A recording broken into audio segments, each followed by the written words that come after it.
Robin Waring-Jones, welcome to Unfolding. Thanks very much. Thanks for asking me. When I first met you, I noticed you before I met you. I think everyone who knows you does. You wear these colorful outfits. You have this bright and exuberant aura about you as you walk around. You have, your bright blue suit, your bright green suit, and the colorful clothes, they're not just a sense of flash for you. One of your interviews, you said that a weirdo like that can be approached. I'm curious, when did you decide to become approachable on purpose? And who were you before that?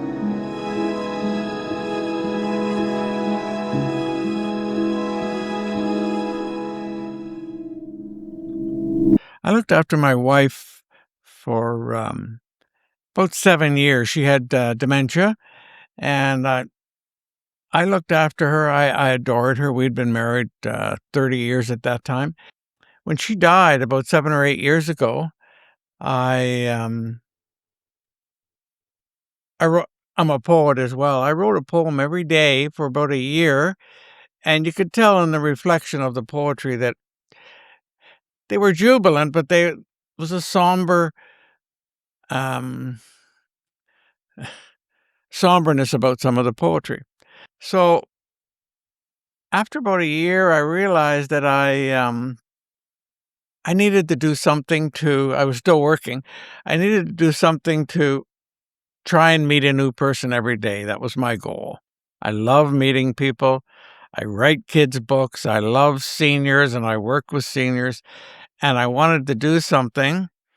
And so I was in a small coffee shop in Oak Bay, and I was in my work clothes, and I looked in the little window that they had there for lunch goods. And so there was a hamburger there. Turned out to be a veggie burger, not my favorite, but anyway. So when I came up to pay for it, there was another couple in front of me, two guys, two workers like myself, construction workers. And the one guy turns around and said, "You want that hamburger, eh?" And I said, "Yes." "How did you know?" "I don't know. I just felt it." And I said, "Yes, thanks very much." So he bought something else. He went and sat at a little table there. There were just 2 3-tops. And so it came my turn. I bought the burger, and I reached in my pocket, don't know why, and I had a silver dollar in it. Don't know where it came from. And I had it in my hand, sticking out maybe halfway, was walking towards him, and he was about your age, maybe a little older. Anyway, he said, "Is that a silver dollar?" And I said, "Yes, it is." He said, "I've always wanted one." And so I said, "Well, this is for you." I said, "I don't know how you knew, but thanks for giving me that hamburger. That was really a nice thing." And so anyway, I gave him the silver dollar and went outside, got in my truck. So I'm sitting there in my truck, and man, there's potential in that silver dollar. Don't know why. And I had been, I write kids' books, and when I was first distributing them around Oak Bay, one of the people that I distributed it to was a coin dealer. So when I went to sign it for him, I said, who do you want me to sign this book for? He said, "Oh, sell it, sign it to me." He says, "I want it. I like the way you are. I like your aura." And so I went back, I don't know if it was a week or a month later, it doesn't matter, and started asking him. I said, "Can you get silver dollars?" He says, "Yeah, I can." I said, "I just want them for $1." And he said, "No, exactly." So I give away silver dollars anywhere from 50 to 250 or whatever a month. And so I wanted to see some way to get in touch with people still. I had the silver dollar thing, and I wore some red pants with some nice red shoes I had from Fluvogs. And I used to get a lot of comments on them, and so it's probably a year into after wearing them, I thought, "Well, I'm gonna get some more red." So I bought some white clothing, and I learned how to dye. And so I had a whole red suit, which is the only suit that I had for probably a couple of years, all in one color, all monochromatic. Now I have 8. I have 8 different colors, and I know that I always have a pocket full of silver dollars, so when people approach me to say, "Man, you look pretty flashy, what's giving?" I can give them the story and tell them, and then I also give them a silver dollar, and I offer them a hug. I said, "This comes with a hug if you want." 99% of people want it, men and women. And so that is how I started meeting people. Check News did a couple of items on me because they heard about the silver dollar man and the man dressed up in different colors. And so I feel very comfortable with it now. And I've given away hundreds and hundreds of silver dollars. And with that, have received hundreds and hundreds of hugs, which is better even than receiving a silver dollar. For some reason, in the past 6 months, I've been getting feedback from a lot of these people from years ago telling me how good things are happening to them. And they're almost positive it's because of the silver dollar. And there's a good chance it is. It means they're believing in themselves, or they're believing in fortuitous things, and also the fact that somebody has cared enough to talk to them, give them something that's not valuable but is valuable. A lot of them have never seen a silver dollar. It's something they can relate to. It's Canadian, we're Canadian, and it's giving. I love giving, and I love giving hugs and receiving. So that's grown. It's been, I guess, 6 or 7 years now that I've been doing it. So I have all these different colors suits, and yeah, it's working. And that's how I met you too at the gym. Same thing, because you approached me and it feels good. Yeah. Yeah, so that part's good. Yeah. Just brought my silver dollar out here.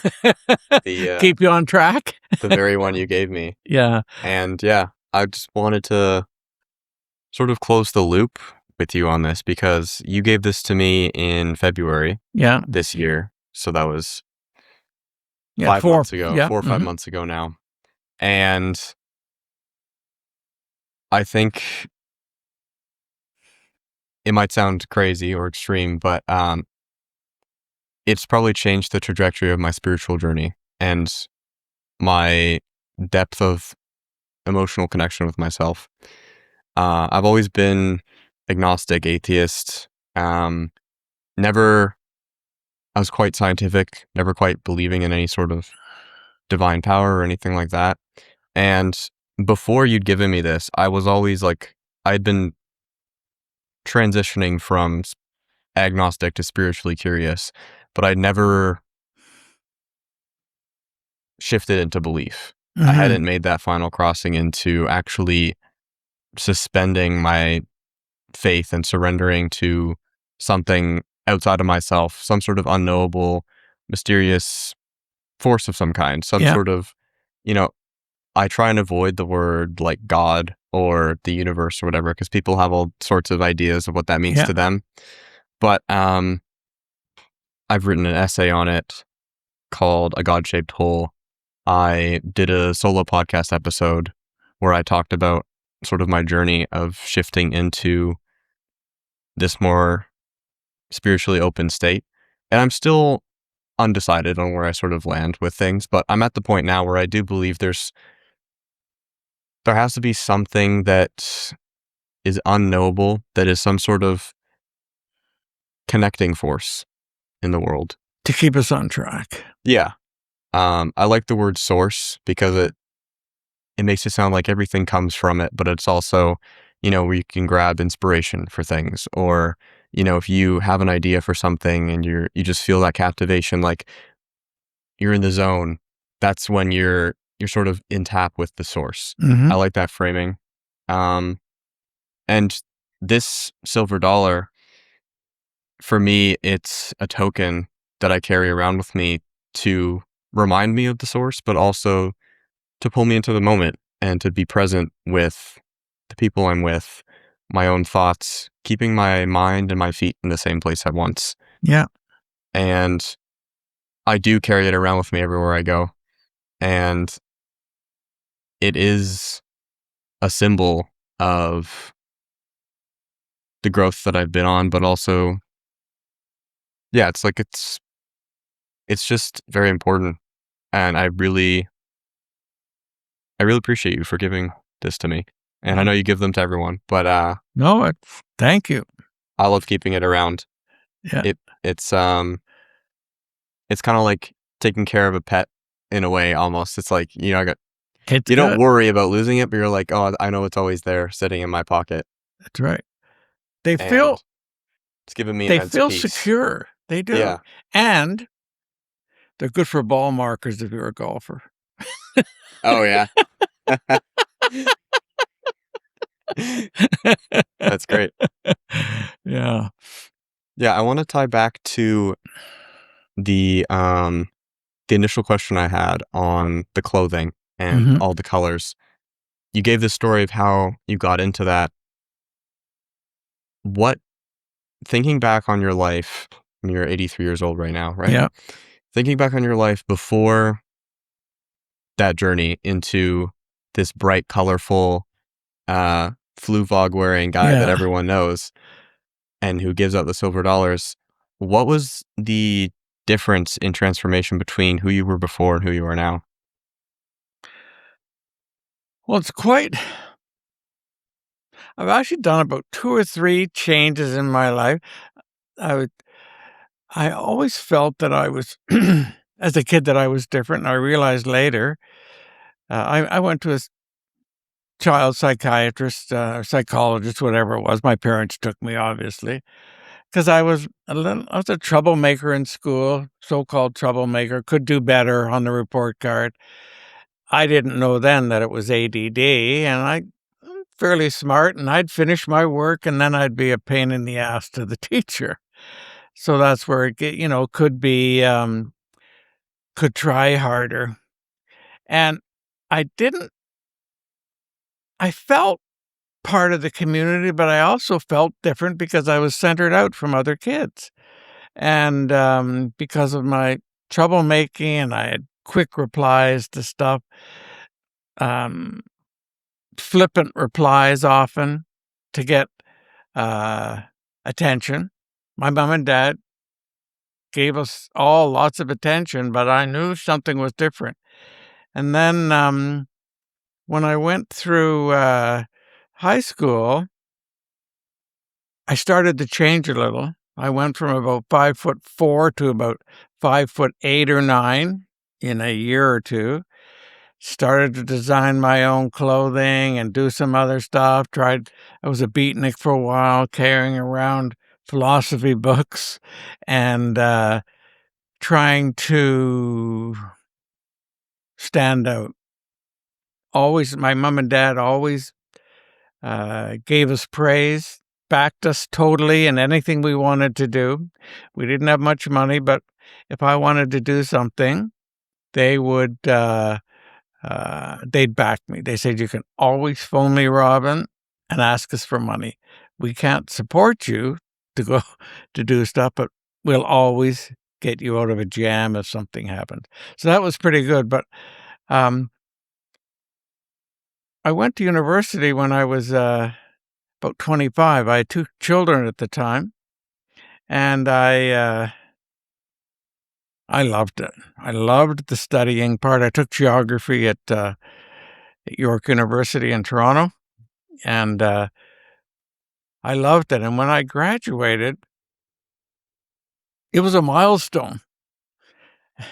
First of all, it was hard to get. I'm smart enough, but it was different, and it made me feel different.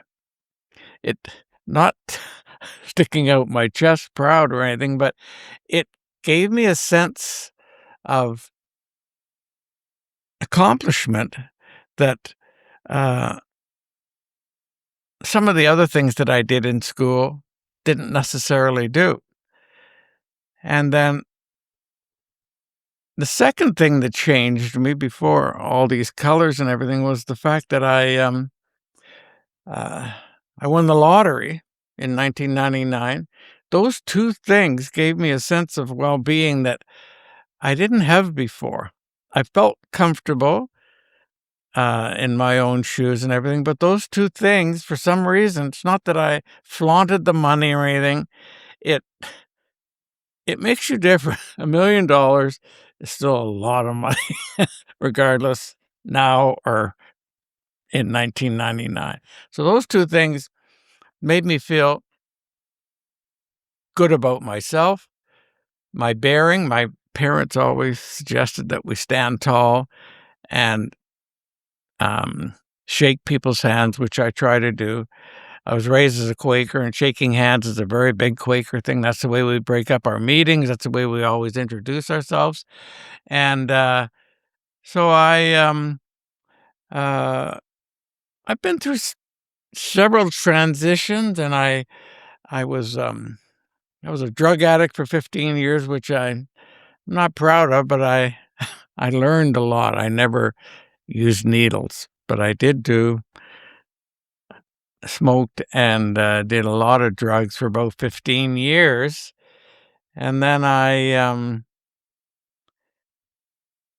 met my second wife, and I knew her since she was 3, and we met in our mid 40s in Toronto. And she said, "I've always loved you, Robin." I don't mean love, but I've always enjoyed you. I've known her since she was 3, and we're 45 now. We didn't keep in touch really, but we both had a nice attraction. But after 2 weeks, she said, "Robin, if you come to pick me up and you've been drinking that day, I'm not going out with you." So I stopped all my drugs and alcohol that day, and that was 38 years ago. And that also, it's huge not doing drugs every day, drinking and doing drugs. So it changed. Took me about a year at least to get over a lot of that. I dropped all my friends and I started writing letters. About every 3 or 4 months, I'd write a letter. I had about 50 or 100 letters that I'd handwrite and use stamps. I know that's foreign to a lot of people, but I did it. I still write letters now to friends. And so I was glad to be doing something different where I didn't have to be the leader, the dealer, just be myself and be outgoing and be kind and do things nice for people. And so when my second wife, Kit, died, I had this yearning to meet more people. She was such a huge part of my life, and she guided me. I don't mean she said, "Do this," or whatever. She praised me. She wouldn't let me get away with crap that was demeaning. She made me accountable for myself about what she felt I should and shouldn't do to people and sorry, that was me pushing the drawer in. No. So No worries. she was a huge, huge factor in even though she was gone then, in me being something totally different and proud of myself and glad to help people.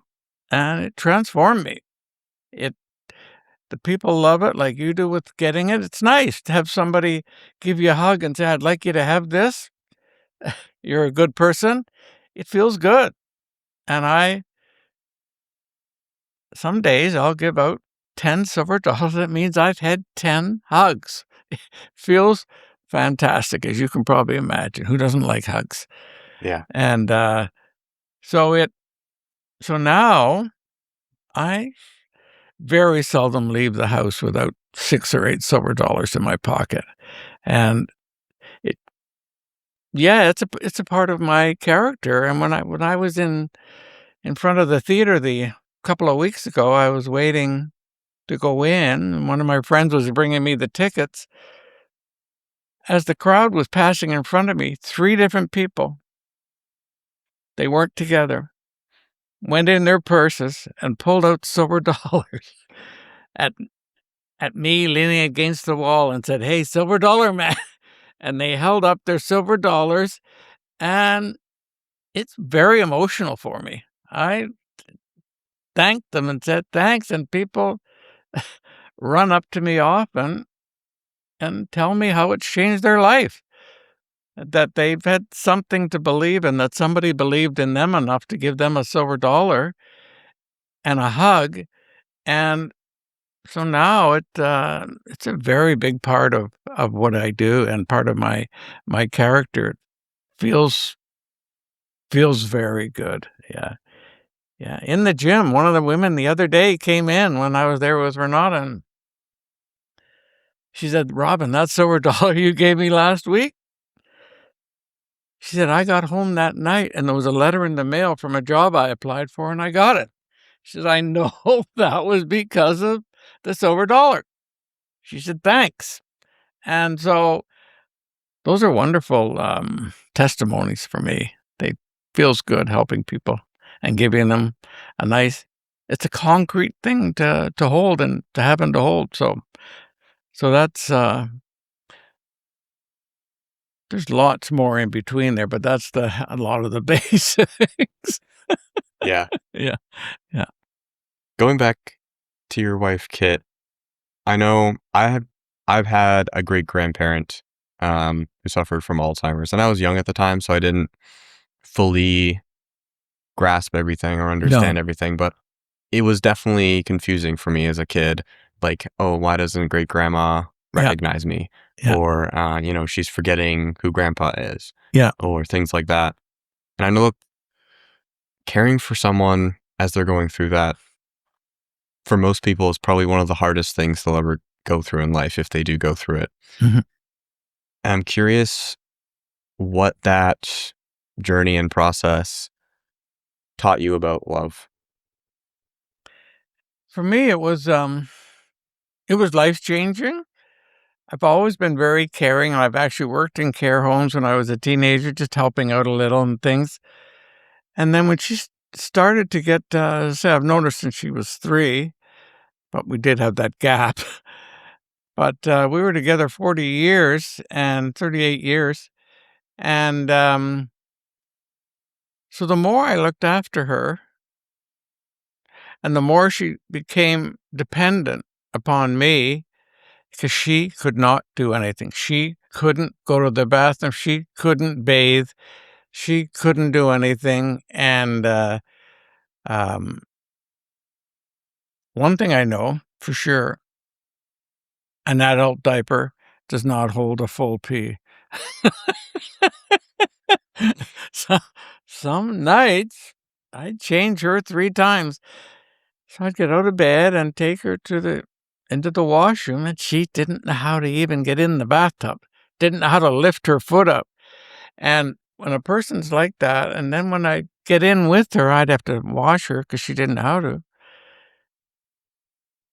I became a more understanding than I had before, and I know she would have done the same thing for me.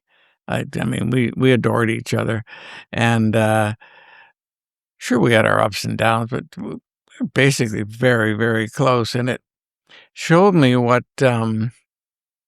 uh, what loving a person can do.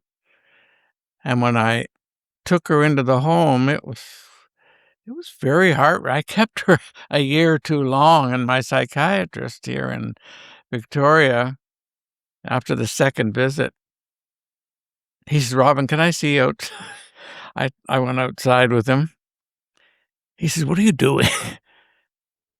You can't have her at home. It's going to be dangerous for you and dangerous for her." He says, You have to take her into a home." And I said, "I just couldn't." I said, "I am ready now," but I just couldn't. I kept her a year longer than I should should have. Excuse me.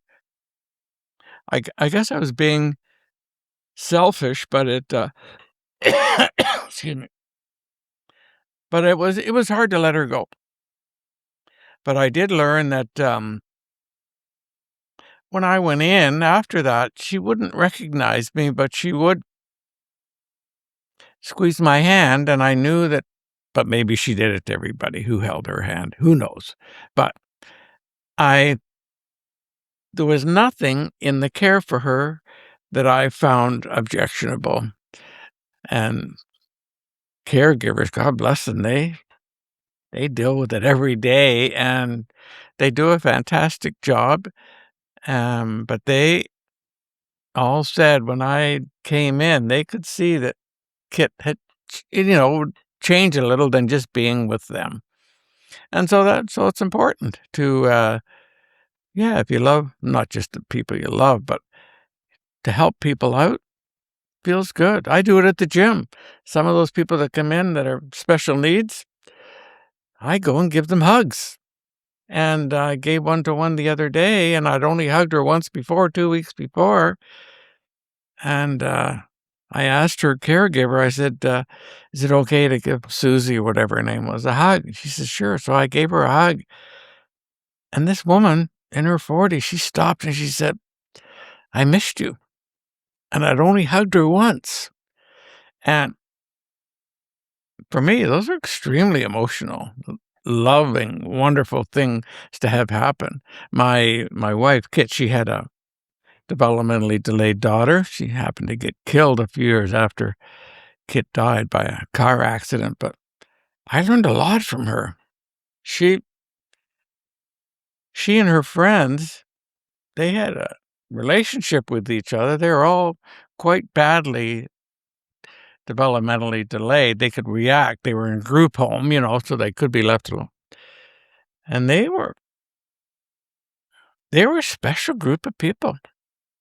And when Julie died, there was 125 people came to her funeral. This is in a small town in Alliston where I lived. They all, when they stood up, all the ambulance drivers, because she had epilepsy as well, and the police, the bookstores, they all stood up and gave testimonials, said how nice it was to know Julie. And so even though it's hard, group homes are hard to run, I mean, they're very worthwhile people. Well, all humans are, but yeah, I learned a lot, and yeah, it feels good. I'm glad that I had Kit for that short time. I mean, it's 35 years, but it wasn't long enough. Yeah. Yeah, that's a beautiful story. One of your, I think it was from one of your interviews, you were reading out one of your poems from your book of poetry. Yeah. And one of the lines really just stuck out to me, and I have it written down here. You were talking about these fairies that you have dangling Oh, on the 2 front fairies, they're porch. right there by the door there. Yeah. Yeah. Yeah. And you were saying how they remind you our own active lives often dangle above the abyss as we all try our best to figure things out so that nothing's left or gets missed. I'm curious, what shines color into your life when you're confronted with that abyss and the whole grayness of the world that appears time to time? Well, I find hardship and wars and things I find they're emotionally hard on me. I don't watch the news very seldom.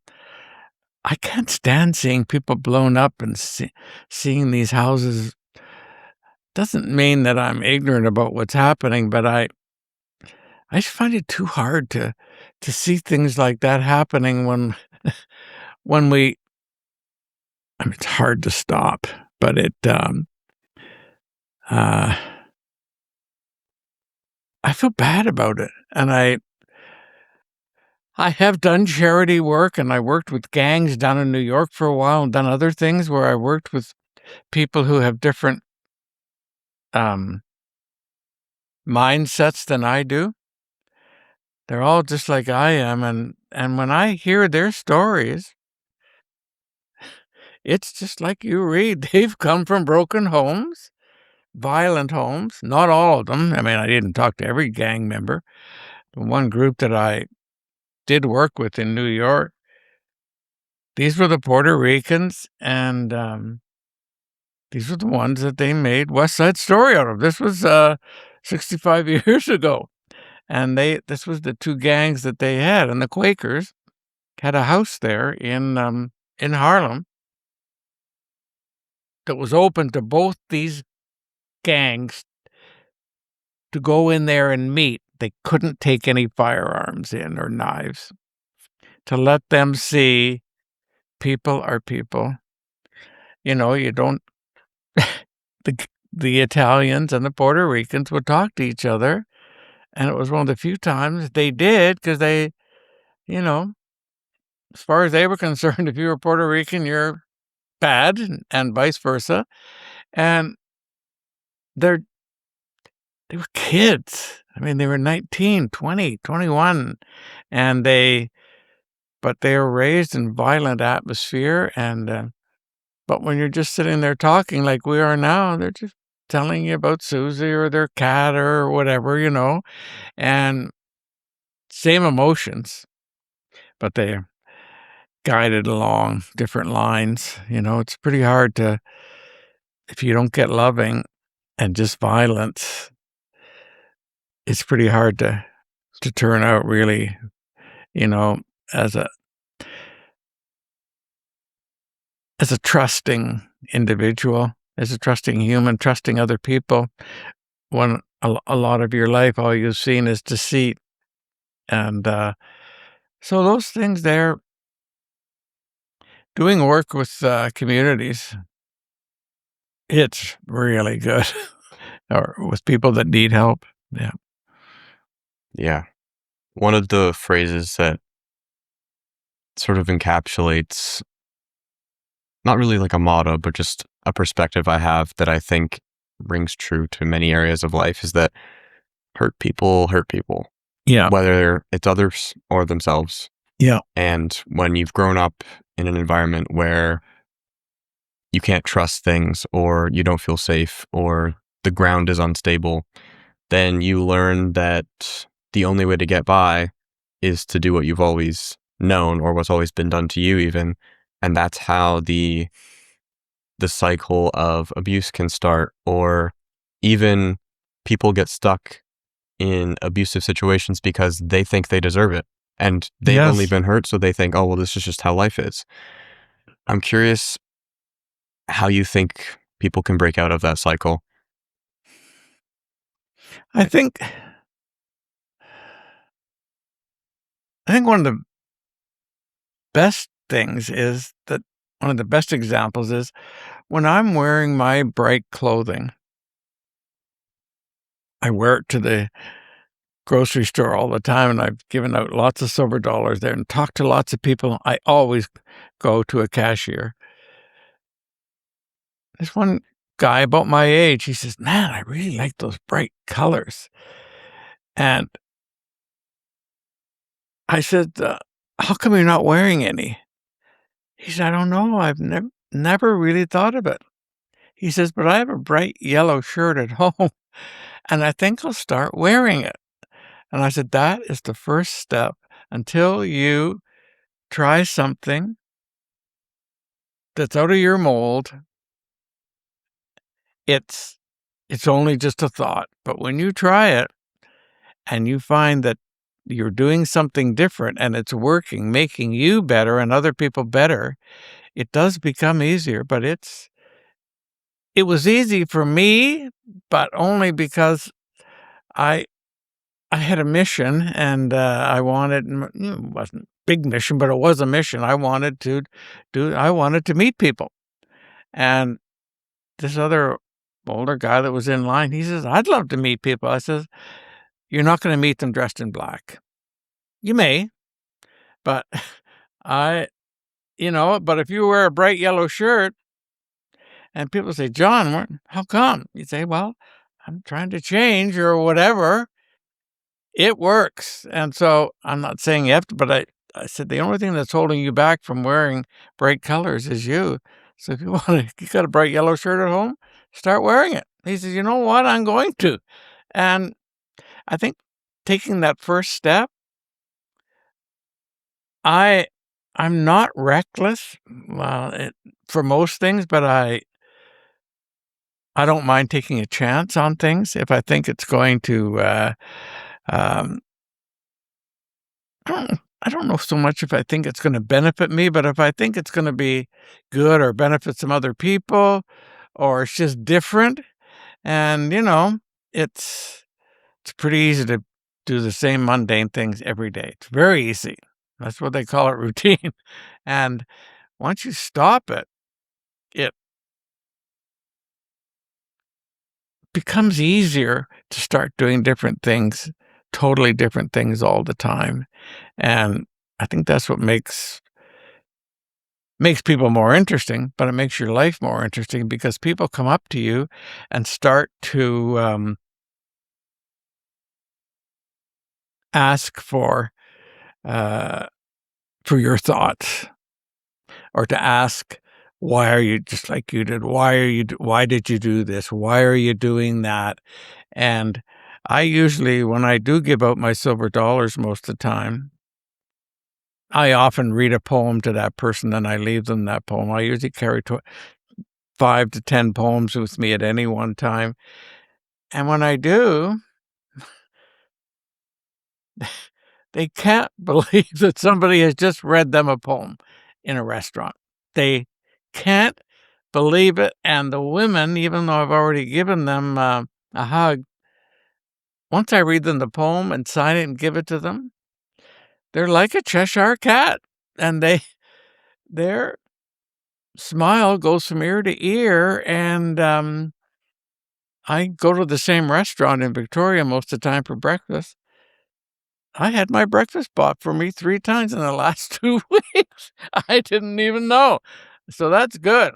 So for a written poem for a free breakfast, it's good. And a lot of the people there, they they're glad that somebody's talking to them. A lot of old people, shouldn't say nobody, people don't talk to older people. They think that I don't know if they think they're worthless or what they think, or they're afraid to talk to them, or what the story is, but when I talk to seniors, man, are they ever happy. Same as families. When I talk to families, I did one the other day. They had 2 kids. They were up showing their daughter the university. And I read her the poem. She says, "I need another hug now." They they love it. So, because they feel special. And each one, I give everybody a hug on their own. So feeling special is good, I think. Yeah. Definitely. Yeah. I'm sure you've heard of the quote, "Comparison is the thief of joy," right? Yeah. Sort of a quote that I don't know if it is from anyone else. Yeah. I think I came up with it, but it came to me, I think I was during a podcast with my buddy a long time ago, and it was, "Connection is the seed of joy." Mhm. And something I firmly believe in. We're talking about the grayness and the color of the world. The more I live and the more I experience, the more I start to believe that emotions need to be felt on a spectrum. And that if you try to shy away from the negative stuff, you try to quell your pain or avoid the discomfort, then you sort of shrink your scope of what you can actually feel. And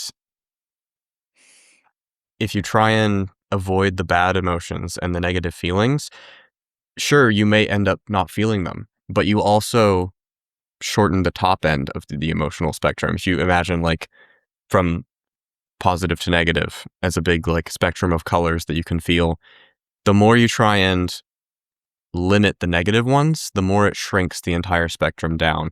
And you end up not being able to feel joy. You end up not being able to feel love or peace. And I think all of these positive emotions like happiness that everyone's trying to chase come from a total acceptance and welcoming of all the emotions, even the darkest ones.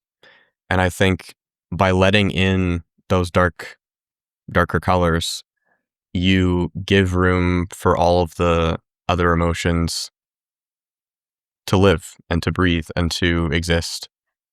And I think that you're absolutely right. The way to get out of that cycle of trying to limit yourself down without realizing it is to take that one step into the unknown, or take that one step into connection, or take that one step into making someone smile, or giving someone a hug, Yeah. or giving someone a silver dollar or a poem or Mhm. something that just brightens their day in the smallest amount, because you have no idea what other people are going through, You and you don't. have no idea what that can mean to them. It might be meaningless to you. It might be simple and easy for you to do, but it's easy to assume when people think of risk, they think of what happens if I make the wrong decision? Mhm. What happens if I choose something and it turns out to be something I regret doing, and then I have to deal with the consequences of that action? What we fail to understand most of the time, and it's something I've tried to catch myself doing, is assuming that doing nothing has no risk associated with it at all. Doing nothing can sometimes be worse than choosing the wrong thing. Doing nothing, the cost of inaction can actually be more detrimental, because if you're choosing to do nothing in a situation where you could be leaning into connection, or could be leaning into your own presence or your own emotions, or helping someone out in some way, then you're not just doing nothing, you're actually choosing not to do that thing. And it seems meaningless. It seems, okay, well, what if I just wear my headphones on the bus and don't talk to anybody? I'm just not talking to people. That's fine. But when you're doing that, you are robbing the world of the chance to maybe have a conversation with a stranger who's going through a rough time. You are robbing the chance of giving someone a compliment and making them smile when they were having a bad day. And you have no idea what those small, seemingly insignificant acts could actually do for somebody. And when you lean into those things and add the tiniest little spark of joy or color into the world, it spreads in ways you can't even imagine. And that's something I've just been realizing more and more, is like the more you lean into those things and the more you open yourself up to those opportunities, the more things just sort of seem to flow to you. And it seems like good luck. Maybe it is. It seems like, people call it the law of abundance or whatever, the law of attraction, where you sort of open yourself up and then sort of things just sort of appear. Things seem like they're just flowing to you because you're like a magnet in some sense. Yeah. But I think it's really just as simple as a small seed of connection sparking joy, which then spreads to others. And another phrase that, since I've heard it, just sticks in my mind is, a joy shared is a joy doubled, and a burden shared is a burden halved. Mhm. I agree. And I'm curious, giving comes up a lot in a lot of what you're talking about. And I know especially in your writing, everything's centered around Christmas a lot, with the letters from Santa Claus, but also the Elvis. Elvis. What does giving mean to you? And what was the moment that you realized that giving was sort of like, I don't know if cornerstone of your life's the right word, but like, when was the moment you realized giving was a thing that, like, okay, this is truly important?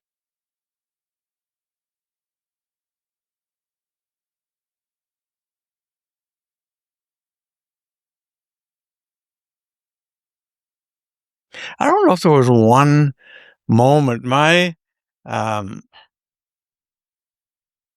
my parents, I'm one of 5 kids, they showed us the importance of giving, uh, like crazy, and when you're that's why I think that letter from Santa Claus being the one when I was in the hospital at that time, I was just 6, 5 and a half, and I, my dad came down and started reading and things, and I could feel I loved it for the fact that when you're one of 5 kids, sure, the parents give you stuff. It's not the same as a one-on-one with your parents, and when I saw and felt the love that he gave to me, and because during that period, at that time, only one person was allowed in your hospital room at a time, not like now where you can have different things. So to my brothers and sisters sent me letters. I've still got them. They're 80 years old. But how much they miss me and the different things that, just let me see how how much I was loved, and that by doing little things, I often used to give people small gifts, or I've been writing poetry for years and years, and just seeing, just how the smallest thing can to the person you're giving it to, it can seem like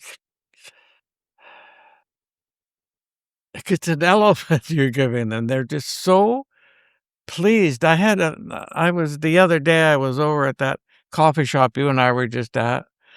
I was dressed in bright colors and I was facing the street, and this guy came by and probably in his early 30s, so we're chatting, and he had a little dog with him.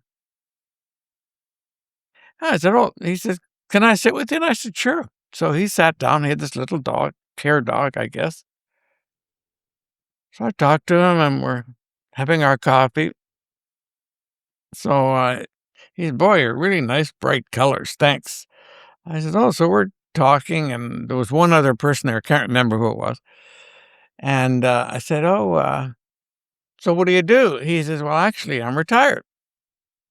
I said, "Well, you look like you're in your 30s." He said, "I am." I said, "What did you do?" He said, "I was in the armed forces." And I said, "Oh, yeah? So how come you retired?" He said, "Well, they gave me leave." He's on what's it called? What's it called? The effect of being in the army. COPD, is it? Is it? Oh, PTSD? OPS. I said, "Oh, what happened? What did you do?" He said, "I was a sniper." And I said, "So did you kill people?" He says, "Yes, that was my job." And I said, that was a big, oh my, And so he said, I couldn't handle it. I agree with you there. So he said, I went and got this little dog and I gave him the silver dollar. And I said, it comes with a hug if you want it. And he said, boy, do I ever. So we got up and embraced on the street. He says, that's the first hug I've had for years. And so for me, I loved giving it. But for him, he hadn't had a hug for years. He didn't, shouldn't say he didn't know what it was. You never know what another person's thinking, but he said, man, did I ever need that? And as I say, he's talking just like we are now. It's not like he was stuttering. There was nothing. I mean, totally clear. He just knew that was, that his life would probably be wrecked forever unless they come up with some kind of thing for that. So every few days, I just sent him a little note. hi. And he always writes me back instantly, just says, hi, thanks, Robin. And so I think the the effect of giving is it's so it's so strong. I wrote a little story. Did you read my book, my little story about star boxes? Anyway, when I was No. star boxes are a box that the Toronto Daily Star used to give away to kids at Christmas time.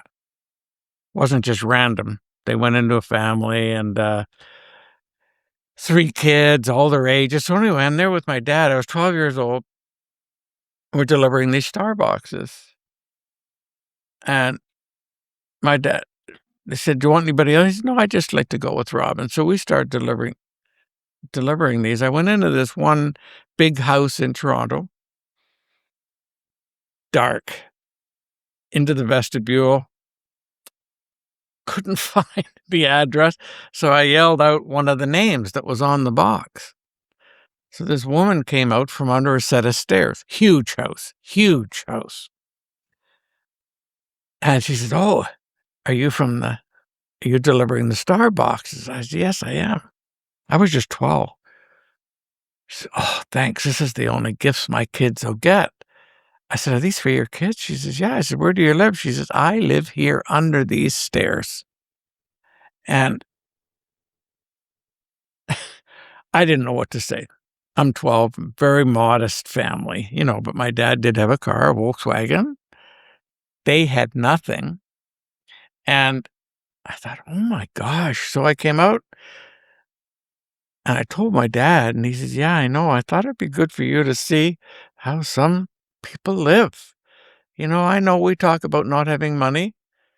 We have millions when you look compared to this." And so I realized in a mother, you could tell she was a loving parent. I mean, could there was no father involved, but she was so excited to have a gift for their kids. And I just always like the fact of giving to people. And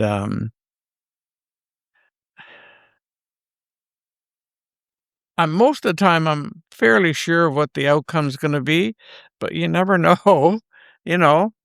But nearly all the time, I'd say 95% of people are surprised when they get the silver dollar and you give them a hug. They can't believe that somebody is being nice to them for no reason. I have a reason. I love the hugs. I'm selfish about that. But, and so, yeah, I found when I give away things that I don't really hold on to things. I mean, I got lots of stuff here, but it friendship is a big thing with me. I like it.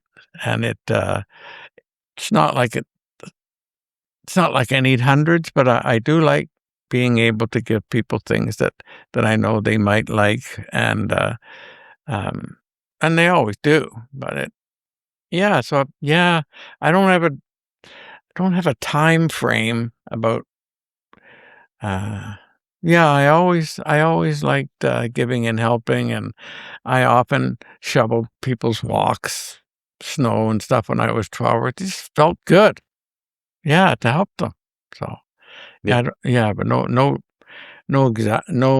year or time frame about about when it was. Yeah. that's fine. You don't need to have a specific moment. Just it's more about the arc Yeah. of Yeah. how that transpired. Yeah. Going back to that letter from Santa Claus, um, so you were in the hospital, you had pneumonia when you were a kid, Yeah. and your dad wrote you the letter from Santa Claus. Yeah. Do you want to see it? Yeah, I know you read it out. I listened to you read it in one of your interviews. Oh It's yeah. in red cursive and Oh it's yeah. very Oh, you elaborate, right? see? Okay. 4 or 5 pages or something. Yeah, it is. Yeah. Yeah. I want to know what that felt like as a kid to get that and have that read to you, and like what was going through your head at that time. Well, first, the thing that found as good as anything, like I said, in that seeing that soot on the side of the envelope and my dad saying, "Yeah, that was one of the elves."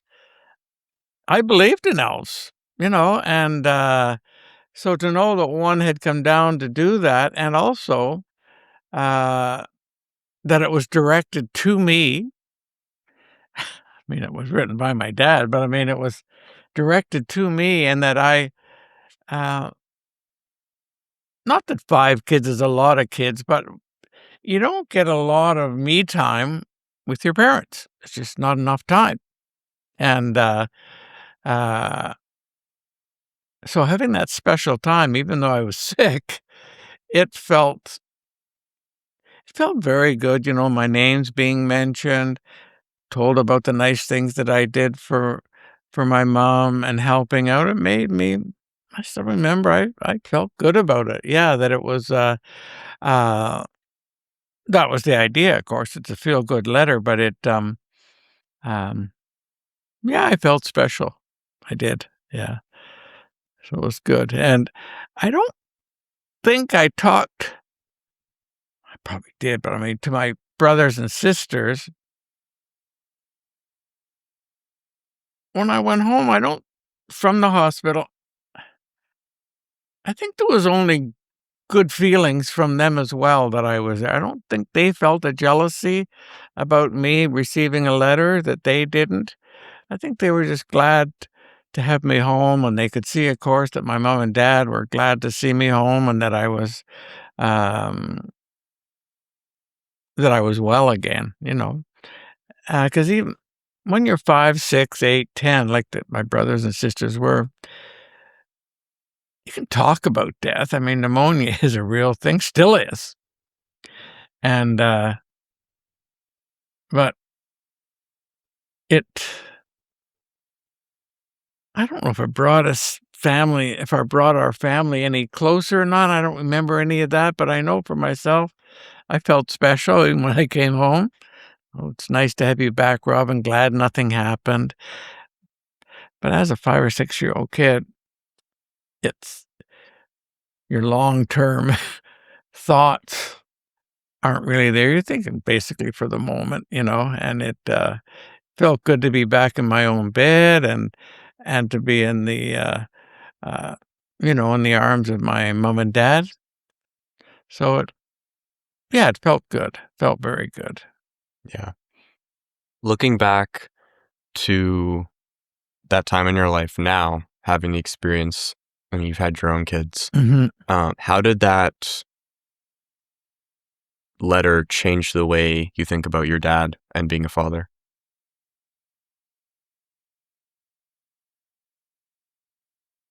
I think it changed it quite a bit. He used to always read to us anyway around the table.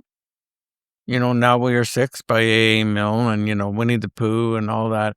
So it made it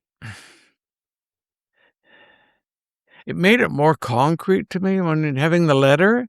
It's one thing reading around the table. It's another thing reading it in a hospital room.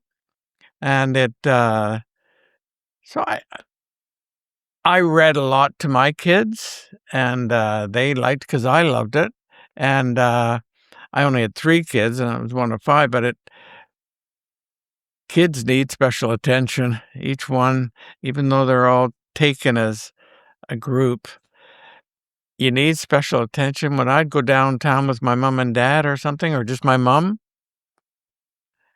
it felt special, and, so I tried my best to be good to my kids.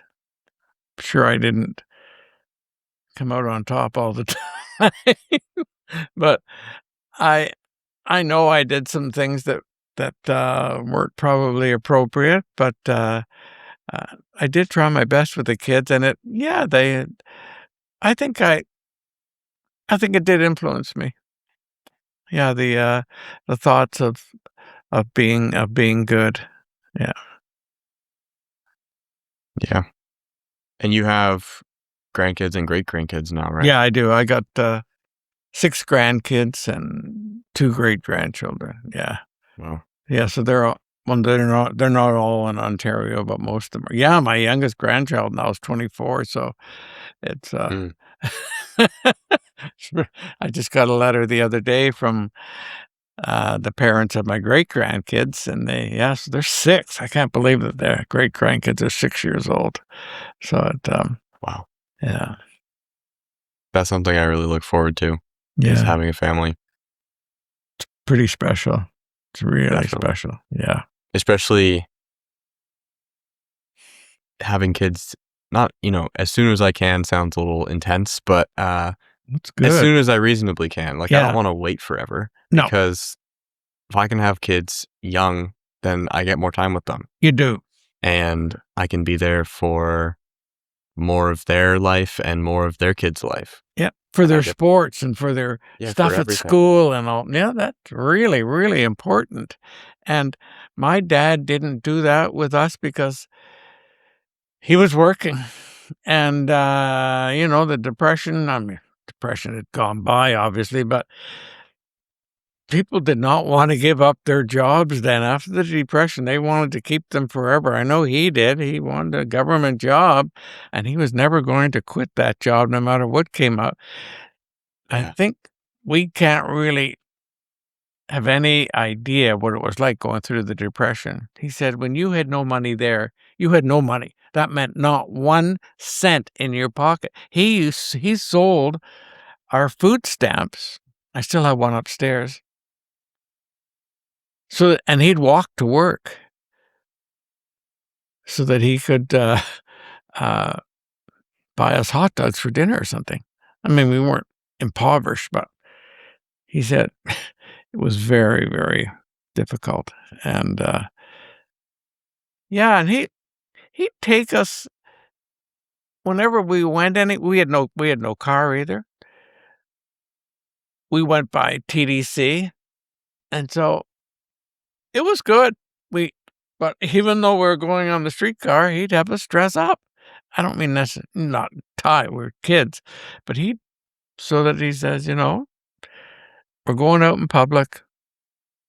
Let's look like a good family, and this is a special thing."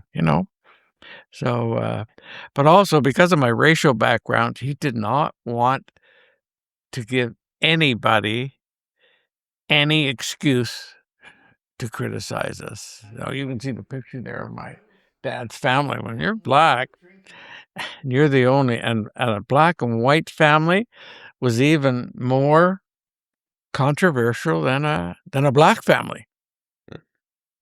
And so he lived through that. Even in 1957, they wouldn't let him in the Frontenac Hotel in Ottawa here. He was with the government. Guy just pointed to the sign, "No blacks." This is in Canada. Canada is not pure. I mean, but anyway, so yeah, there was lots of love. So it was good. I'm curious about, um, the Quaker background you have, and I don't know much about it. It's like a Protestant Christian group, right? Or Society They of are, but Friends? it's Protestant. Okay. And so when my mom and dad got married, they were quite young, and uh, they weren't sure. My dad was working for as a secretary to the head honcho for the meteorological department. It was only a few blocks from the Quaker church in Toronto. So they were around looking for different. I don't know the whole story, but it's not like they were in the phone book or anything looking, but he said, "I think you two might enjoy the Quaker church. There's one just 2 blocks up there." So they went and they liked it. And the Quaker church is silent. So when you go into the meeting, you all sit down in the circle. And the one in Toronto is very big. There was probably 200 members. And sometimes for a whole hour, no talking. You can, but sometimes there's no talking. And so which I find fantastic, being in a room with 40, 50, 80 people, total silence. I find it really nice, and it's almost it's supposed to feels holy. It feels like you never get it. You never go into anything, there's one thing, there's silence in a movie theater, but that's because they're watching. It's not like people are thinking their own thoughts, but in there. But when people stand up to talk, and it varies. You don't just stand up and say, "Oh, I saw a flower this morning, it looks really pretty." You're There's insight's gone into it, and uh, you can feel the connection of the people. And so, uh, there's also a Quaker camp just outside Toronto. My mom cooked there for 10 years. It's up on Georgian Bay. And when we're sitting on the hill and there's cows beside us, it was part of the thing, and you're looking at Georgian Bay, 50 people, hot summer day, no side, no noise. People didn't usually talk out there because you're outside. It felt fantastic. And so the Quakers they're against the war, and they're one of the few religions that if war came, you don't have to serve, because it doesn't mean just because you've been attending, but you have to be a member, you know. So they are totally anti-war. And my sister, my oldest sister, she's gone to jail a few times for protesting. And yeah, it's well, it's my whole, I've had it my whole life, so it's hard but it's good. Yeah, I quite like it being in, and I know you like silence as well. I find it very therapeutic just to sit there. I don't fidget, and so and it puts me in touch with things that might be bothering me. I've only had 2 instances where somebody spoke and they were actually speaking right to not to me, but I mean, it felt like it was spoken to me. Their thoughts that they were talking about, I said, "Oh my god, that's fantastic." That's what I needed. It's only happened twice, but it did happen twice. It solved my problem, and, I don't know, as having a minister there, uh, giving a sermon would have done the same thing. Maybe, but I don't think so. I w yeah, I was pretty impressed that it had happened. Yeah, so I am a spiritualist, and I like, I think things happen often for a certain reason, and, yeah, I feel very blessed about things that have happened to me. Yeah. Yeah. I remember a part of the letter from Santa Claus was about um, the elves and how the elves were kids that had gone to heaven. Yeah. What do you think happens after death? I don't know if I believe in a physical you can't have a physical thing or they'd all be falling through the clouds, but for me, I think I say hi to my wife, Kit, every morning when I wake up. I have a little teddy bear there. She's Kit. I say, "Good morning, Kit." And and it's a spiritual thing that uh,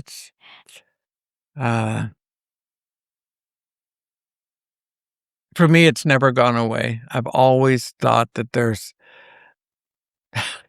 could be the sky, could be anywhere, obviously, who knows? But to me, I feel that it's not the end when you die. I don't know about God or any of that. I'm not sure, who knows? We'll never know, I guess, but I do feel that I think it's a love thing. I mean, they have weighed people when they've died, and then they weigh them 2 minutes later, and they're lighter because, it's pretty amazing. There's some kind of energy that leaves the body when you die, and, they've tried to trace it, but it happens with every time. They weigh them a couple of minutes later, and they're lighter. They haven't moved them in bed or anything, so, the energy there goes somewhere, who knows where. I don't know much about physics, but it's pretty interesting that that's the case. So, but Christmas was so Christmas was a very big deal at our house. 5 kids, all the gifts under the tree, and we'd all decorated the tree, and it was very, very special. Yeah, and there wasn't just ripping it open. One kid would first open their one gift and go around, and yeah, it was very special time. Yeah. Yeah. Is yours like that? Yeah, it is. Yeah. Slow, takes It's the whole day. nice. The best part of it is watching other people open your presents. Totally. I agree. Opening your own presents is fine, but Yeah. seeing their reaction, Oh, seeing their, it's fantastic. it's the best part. Yeah. And I always liked it. I even sold trinkets once in the Santa Claus parade in Toronto, and when I was about 12, and yeah, I always liked it. It's nice. The Christmas spirit I find really good. Mhm. Sort of a philosophy for life in a way. Yeah, it's good. Yes, it is. Yeah. Well, thank you so much for coming on. Okay, you're welcome. been Do wonderful you to want to speak hear a with you. poem or no? Sure. Yeah. Yeah, I'd love to close off with a poem.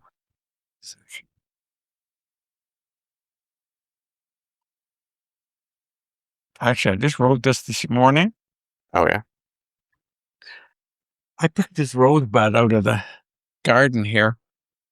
This is special vase that I got from my mother-in-law. I cut a small yellow rosebud from the rose bush in my backyard. It looked in perfect condition and could not be mistaken for chard. The petals were wrapped very tightly, as most small rosebuds are, and was just the perfect size for my small little rosebud jar. My rosebud jar is a very small vase that is at least 100 years old.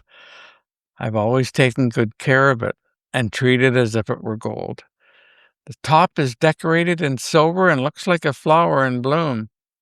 And though it stands only 6 inches high, its beauty fills the room. The bud filled the vase with perfection, and each day grew in splendor and size. And by the 3rd day, I realized that I had a beautiful prize. Not only was the bud a beauty to behold, it was fragrant with a lingering scent, leaving little or no room for floral criticism or words of harsh lament. I'm very pleased that I snipped the bud and placed it in my vase. Although it will perish in a very few days, it was done for a very just cause. I think that's the perfect note to end the episode on. Thank you. Thank you so much for coming on. No, I really thanks for appreciate it. asking me. I feel very special. Thanks. It's one of my favorite conversations to date, so Yeah, it's good. thank you.